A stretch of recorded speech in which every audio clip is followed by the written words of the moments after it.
Ghost Roaster died this early? That's a quick reset.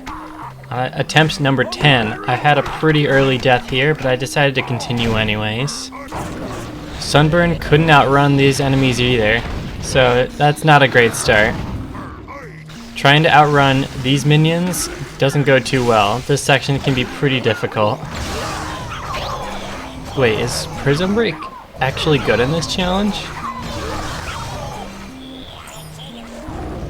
Also, did you know that his stones can alter the boulder rolling here? Because I did not. Treetop Terrace goes very well this time through.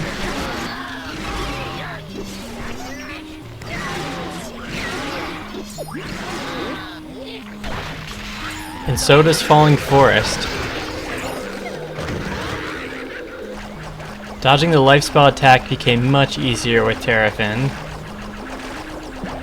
Just kidding, it was too difficult to find time and space to unburrow reliably. The backup plan for this section doesn't go too well either. But thankfully, Stump Smash can clean up quite nicely.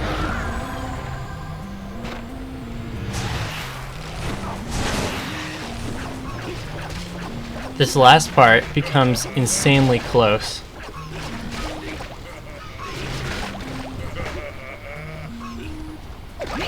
The enemy's health gets really low, but I run out of room to walk around. I have to start dodging all of these bullets.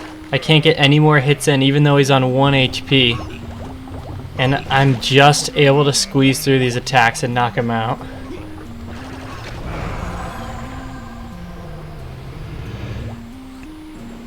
Trollverines are still very tough for me because they distract you from the Troll Grenadiers. Armor to the rescue. Tornado lives on and gets his revenge on this guy.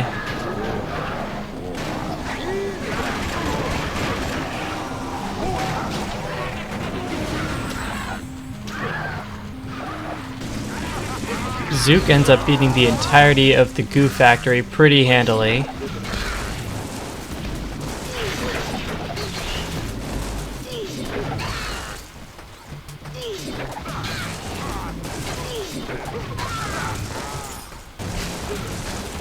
And most of Battlefield as well.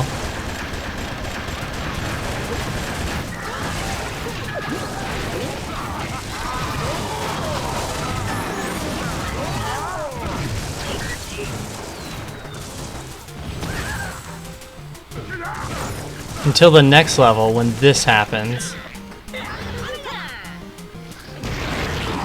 I got attacked for watching the enemy intro scene. It's very unfortunate. But there are no deaths to the rest of the level, thankfully. Stump Smash is able to clear out this arena all on his own.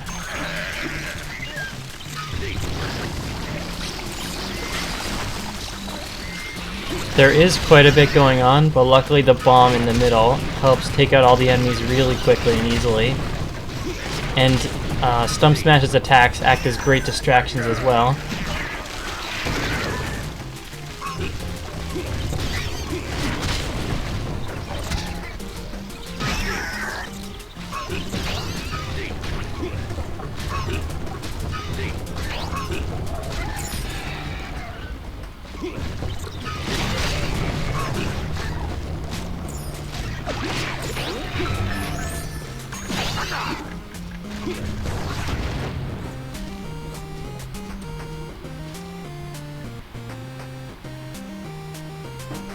And now I can finally go back to level 1 and unlock Chop Chop using Spyro.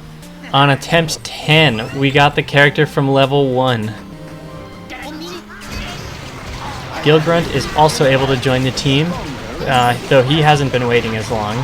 This soul gem is a bit trickier to backtrack to, seeing as you need to defeat a few waves of enemies before you can reach it.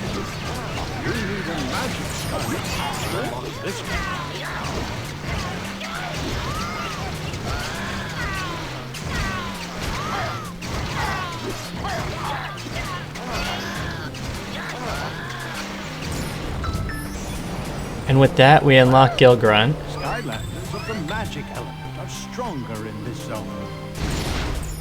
Cadaverous Crypt is off to a good start, coming across Trigger Happy's Soul Gem with not much threat.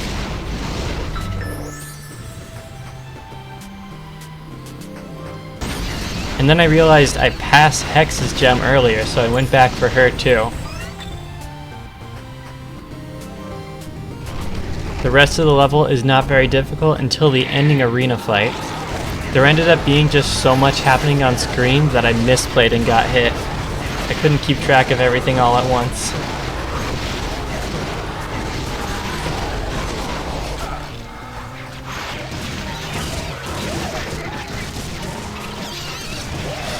Whirlwind is guarded pretty heavily by some Gargantulas, but they ended up not being super difficult to dodge and defeat.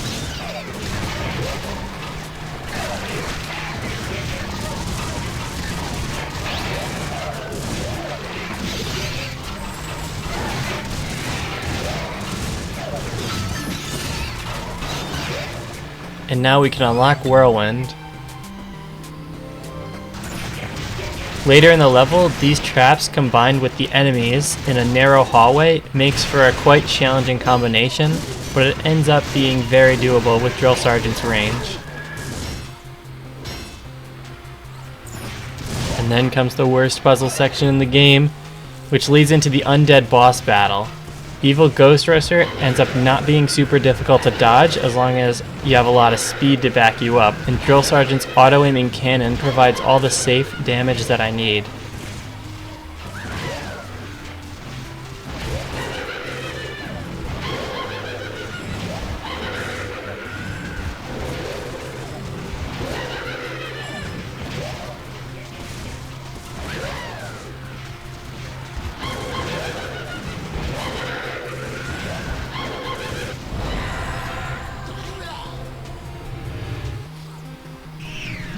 Bones to battle.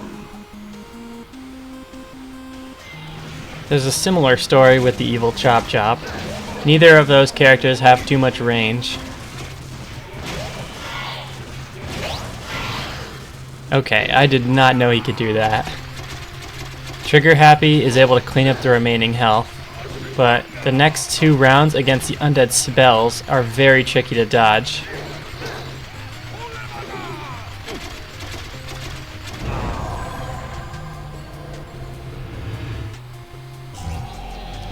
This run, I finally implemented my strategy of swapping to a Skylander who I wouldn't mind losing during the obstacle dodging sections.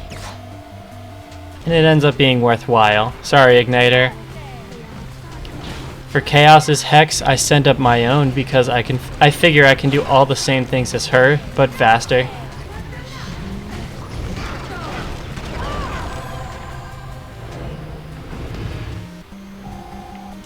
Dodging lasers here really does not go very well. The pattern looks really confusing, though it should be the same every time, so I can learn it.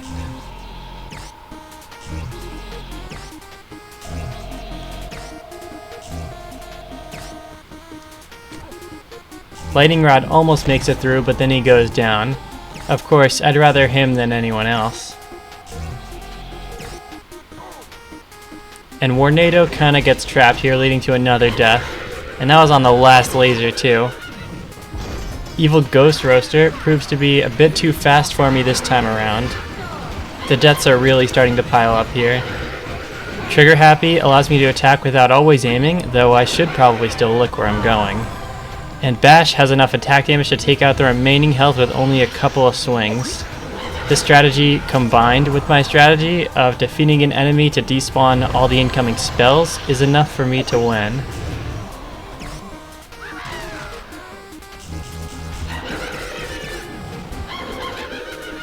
After one more quick death, that is. Make that 2.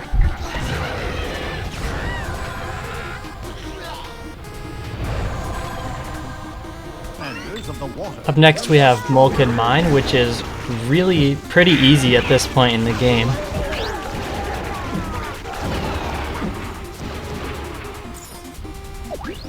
And Cinder becomes available as long as we still have water travel accessible to us. For most of this level, I was able to use bombs to defeat any enemies I could come across, even the really healthy ones. So this was a pretty nice change of pace compared to how tough the undead boss proved to be. Prison Break allows me to skip through this puzzle and get straight to the Flameslinger Soul Gem. Lava Lake's Railway begins with not too much challenge.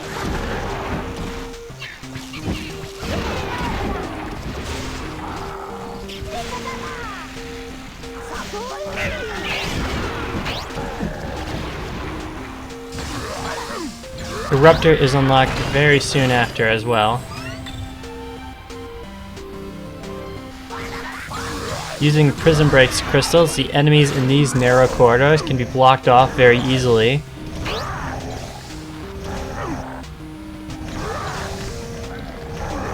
Attacking from a distance here is really advantageous for me, proving Prison Break's usefulness.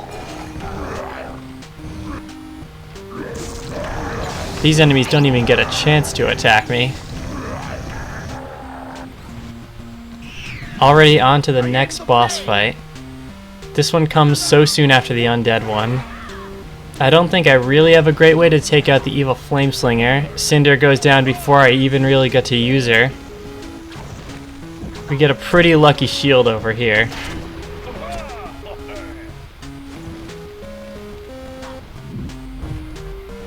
I swap out to Gilgrunt because I figure he should be able to force evil Flameslinger into the corner and then take him out.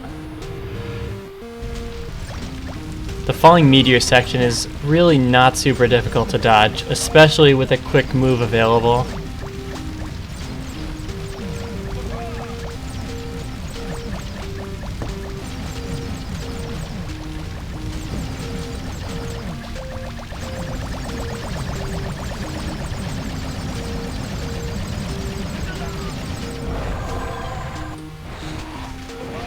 Evil Sunburn here doesn't even really have any range to challenge me. None of his attacks are long ranged or quick enough, so there's really nothing they can do.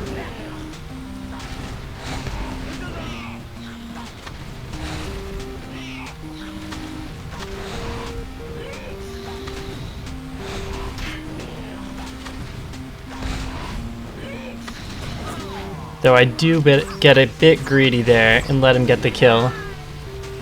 Gilgrunt's jetpack ended up being not nearly as fast as I was hoping, and it led to a very close battle because of it.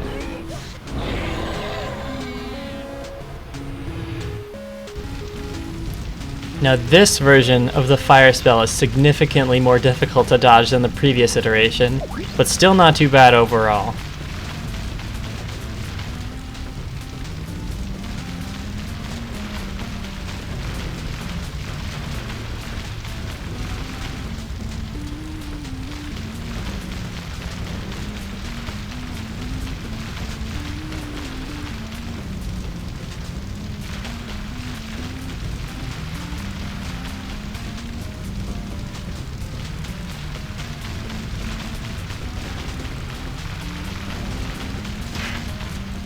Apparently, it was not easy enough, though.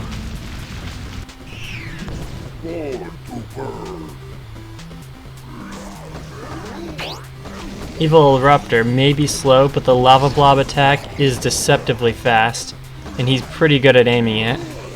Prison Break isn't the best at dodging due to being slow, which is why in a moment I end up swapping to Whirlwind, whose flight proves to be super helpful.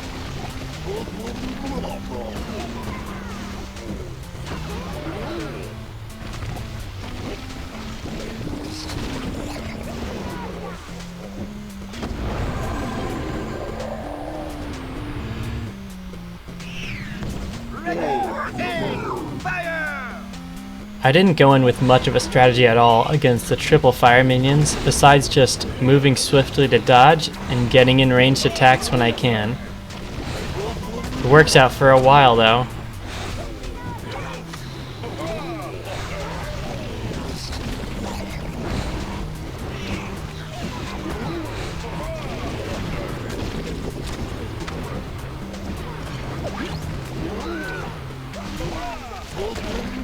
Whirlwind does go down here, but not before she takes out almost all the health of these enemies. And thankfully I have spawn-in armor for Prison Break as he takes the remaining health down, beating this level.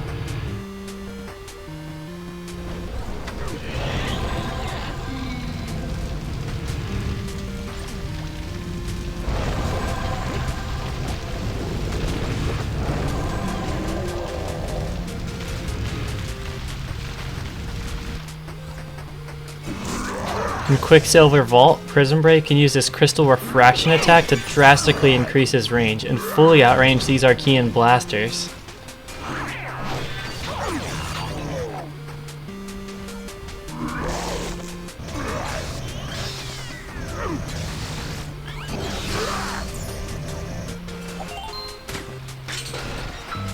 This Archean ambushes me, and his attack almost succeeds. Wrecking Ball is available right around the corner, guarded by this Archean Ultron, who actually falls really easily to Stealth Elf's huge damage output.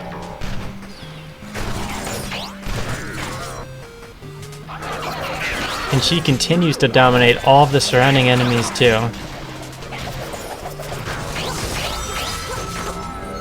Until I lose her to a bad misplay. And she was my best Ultron counter too, which makes this loss even more punishing. Most of the remainder of this level is just some light beam puzzles, or Prison Break beaming enemies in the face too, and the rest of the level goes over very smoothly.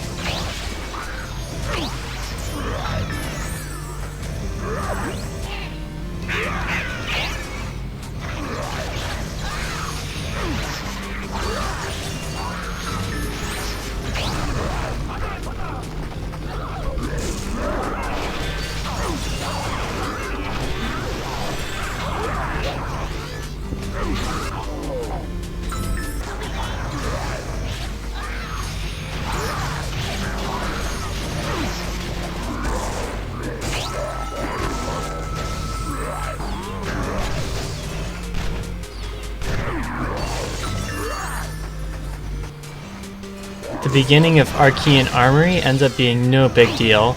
Your Skylanders thankfully can't take damage in the War Machines, so as usual, nothing interesting happens in that section of the level. Around the corridor we can unlock Voodooed, and dropping enemies on these crystals turned out to not be as safe as I was expecting.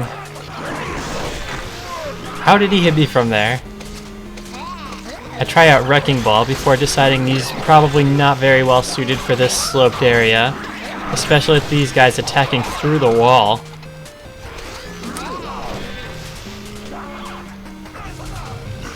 Maybe Eruptor will have better luck, but not with the Magma Balls, which just roll right away.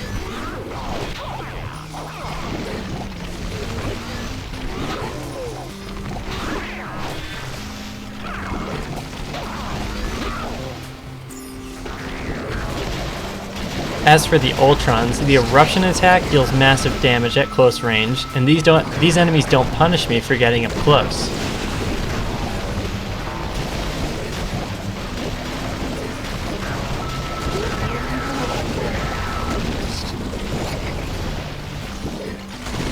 These enemies later on, they were not so friendly.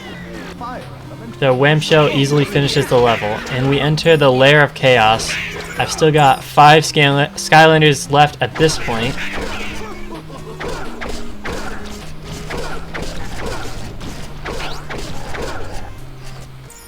Oh no, Drow Witches are back. At least the area is wide open, and that allows you to more easily dodge them.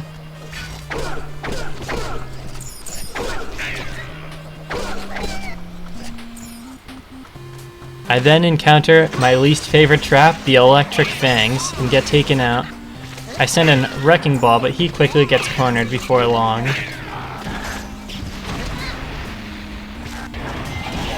Hopefully Chop Chop can finish the job here.